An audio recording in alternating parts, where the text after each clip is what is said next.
Bienvenue sur Voix de Sagesse, le podcast qui vous révèle l'essentiel des meilleurs livres audio chrétiens. Je suis heureux de vous retrouver pour ce nouvel épisode qui vous aidera à grandir dans la foi à travers le résumé de ce livre inspirant, Aller en profondeur avec le Saint-Esprit de Benny Hinn. Alors aujourd'hui, on explore ensemble ce livre. L'idée, c'est vraiment de voir comment Hinn nous invite à une relation plus intime avec le Saint-Esprit. Oui, c'est ça. Et il commence de manière assez fondamentale en explorant qui est le Saint-Esprit.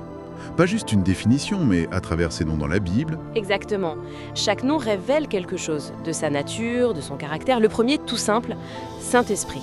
Voilà, ça souligne deux choses. Sa sainteté, il est pur, non souillé, et sa nature spirituelle, invisible mais réelle, essence de Dieu. Il veut même un lien intéressant avec l'expérience de Moïse devant le buisson ardent, tu vois. Comment la présence de Dieu sanctifie un lieu ordinaire. Ça rend la sainteté très concrète. Absolument. Et cette présence n'est pas statique. Le nom suivant, Esprit de Dieu, il est souvent lié à l'action, à la puissance. Bah oui, comment ça ? On le voit à l'œuvre dans la création, dès la Genèse. Il inspire les prophètes, comme Samuel, et puis il guide les croyants. Romains 8 en parle beaucoup. C'est vrai. Et c'est aussi l'Esprit qui donne la force contre le mal, non ? Matthieu dit qu'il chasse les démons, et Paul rappelle qu'il habite en nous. Exactement. C'est une présence puissante et active. Ensuite, un nom très important révélé par Jésus lui-même, le Consolateur. Le Paraclet. Le Paraclet. J'aime bien ce mot. Ça veut dire quoi déjà ? Littéralement. Celui qui est appelé à côté pour aider, comme un avocat, un assistant, un soutien. Il insiste sur le fait qu'il calme nos peurs, apaise les cœurs troublés. Et il nous aide aussi à témoigner, c'est ça ? Je crois que 1 Corinthiens le mentionne. Tout à fait. Il donne l'assurance, la force dans le témoignage. Et ça rejoint un autre nom, l'esprit de vérité. Encore une promesse de Jésus, Jean 14, Jean 16. Oui, sa mission, c'est de nous communiquer la vérité. La vérité sur Jésus, sur la Bible et même sur nous-mêmes, pour nous guider vers la transformation. Une vérité qui change, donc, pas juste des connaissances intellectuelles. C'est ça. 2 Corinthiens 3 parle de cette transformation de gloire en gloire. C'est un processus dynamique vraiment. Et cette idée de transformation, ça nous amène naturellement à la deuxième partie du livre, où Hinn utilise le livre des Actes comme une sorte d'illustration pratique. Exactement. Il montre comment le Saint-Esprit change concrètement la vie des premiers croyants. C'est très vivant. Ça commence fort avec la Pentecôte, Acte 2. Là, le changement est évident dans la façon de parler. Les langues, bien sûr, mais surtout la prédication de Pierre. Oui, une audace incroyable. Lui qui avait renié Jésus.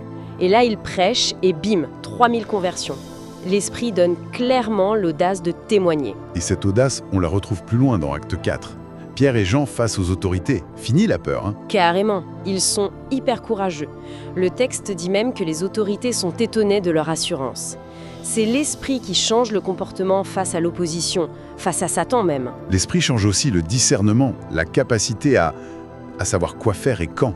L'exemple de Philippe et l'eunuque éthiopien dans Acte 8. Sagesse pratique au bon moment. Une direction claire. Et ça peut mener à des changements d'attitude radicaux.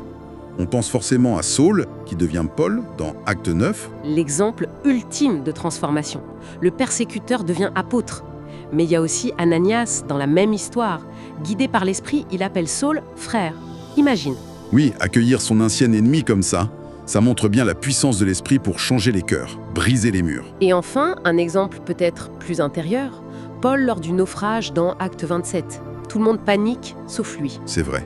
Il a cette paix surnaturelle au milieu du chaos. Il rassure même les autres. Hinn y voit l'œuvre de l'Esprit qui donne la paix intérieure, quelles que soient les circonstances. Voilà, tous ces exemples illustrent l'œuvre transformatrice de l'Esprit. Et ça rejoint les autres aspects que Hinn souligne. Comme quoi, par exemple ? Le fait que l'Esprit nous connecte intimement à Dieu. Il est l'Esprit d'adoption qui nous fait entrer dans la famille de Dieu, comme dit Romains 8. Il nous donne aussi la vie, la vraie vie, la vie abondante promise par Jésus. L'Esprit de vie, c'est ça. C'est ça aussi dans Romains 8. Et puis il y a cette idée du sceau, de la garantie. L'Esprit est le Saint-Esprit de la promesse dont parle Éphésiens 1. Il nous scelle pour notre héritage futur. Donc, Si on résume l'essentiel du message de In, c'est que cette relation personnelle, cette communion avec le Saint-Esprit, ce n'est pas une option, c'est vital pour une vie chrétienne épanouie et transformée. Absolument. C'est présenté comme une invitation constante, une possibilité offerte à chacun de le connaître et de marcher avec lui. Il désire cette communion. C'est une perspective assez interpellante. Ça pousse à réfléchir en fait. Oui, et ça soulève une question, peut-être pour conclure notre discussion, si on accueillait vraiment, consciemment, le Saint-Esprit chaque jour comme notre consolateur, notre guide vers la vérité, notre source de force, quel changement concret on pourrait s'attendre à voir en premier dans notre propre marche? Bonne question pour réfléchir. Merci d'avoir écouté Voix de Sagesse. Pour découvrir plus, rendez-vous sur voixdesagesse.com. Pas manquer, et surtout, partagez cet épisode à quelqu'un que cela pourrait bénir. Que Dieu vous garde et à très bientôt.